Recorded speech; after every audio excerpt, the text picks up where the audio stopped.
guys, Cal here with a new video on Marvel's Spider-Man 2, where we just got some new information regarding the game. But before we jump into it, I hope you all had a great Thanksgiving because I certainly did, thanks to the love and support all you have given to this channel. During the Fan Expo in San Francisco, both Tony Todd and Nadji Jeter made an appearance where they both talked about Marvel's Spider-Man 2 and the future of Insomniac's Spider-Man franchise.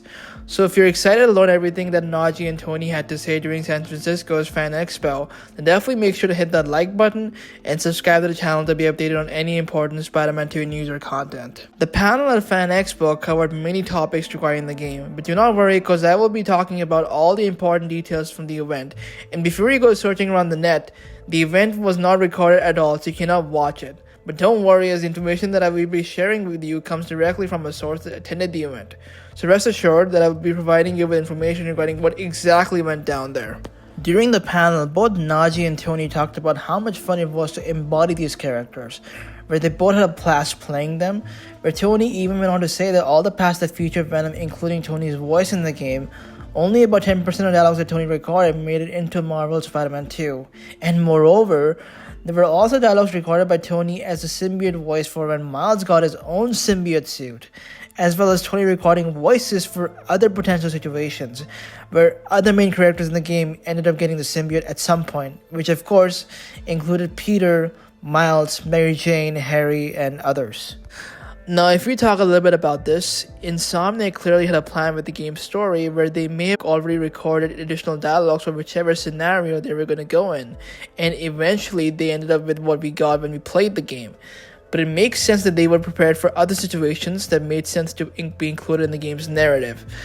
Now, we all know how iconic the Black Suit storyline is for Peter Parker in the comics, with his personal narrative taking center stage.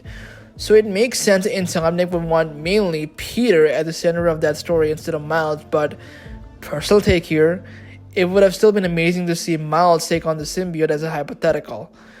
Do keep in mind the game also features many variable symbiote suits for Miles, which makes me think that whether or any of these were reserved by Insomniac to be used in the main story if Miles got the symbiote. But I think the most important takeaway from Tony was when he revealed that only 10% of his recorded dialogues made it into the game, with him implying as well that Insomniac might be saving some of Tony's performance for some future content.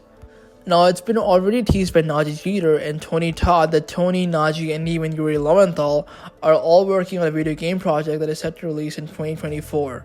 And based on everything that Tony has said previously in relation to his role as Venom, I would assume that this might be the heavily speculated DLC content for Marvel's Spider-Man 2, and provided that it's not been confirmed whether or not Marvel's Spider-Man 2 will be getting a DLC content, which we do not know. What we do know is that people are highly anticipating the new Game Plus feature, as well as the brand new suits that Peter and Miles will be getting from the collaboration with Kid Super, which will be added to Marvel's Spider-Man 2 in December of this year. But do remember that there is another event happening in December, being none other than the Game Awards, with Marvel's Spider-Man 2 already being featured with 7 nominations, most notably Game of the Year, which will take place on December 7th. So keeping that in mind, and all these features will be included with the free update in Marvel's Spider-Man 2 come December, I do hope that Insomniac on the day of the awards releases a trailer for the DLC during the award show, which would further increase the hype from the game and confirming the 2024 project that includes Nadji, Tony, and Yuri. Especially since it seems that Carnage will be the primary focus for the speculated DLC, with the potential return of Venom as well as maybe Daredevil, which I talked about in my previous videos, which would get me as much excited as when the gameplay trailer for Marvel's Spider-Man 2 dropped. And that is it for this video, guys. What did you guys think of this new information by Tony Todd and Nadji Jeter? Does it excite you for future Insomniac Spider-Man content? Let me know your thoughts in the comment section and subscribe to the channel. But before I leave you guys, as I said before, the Game Awards is coming in a few days with Marvel's Spider-Man 2 having 7 nominations. So make sure to vote to show your support and love for the game.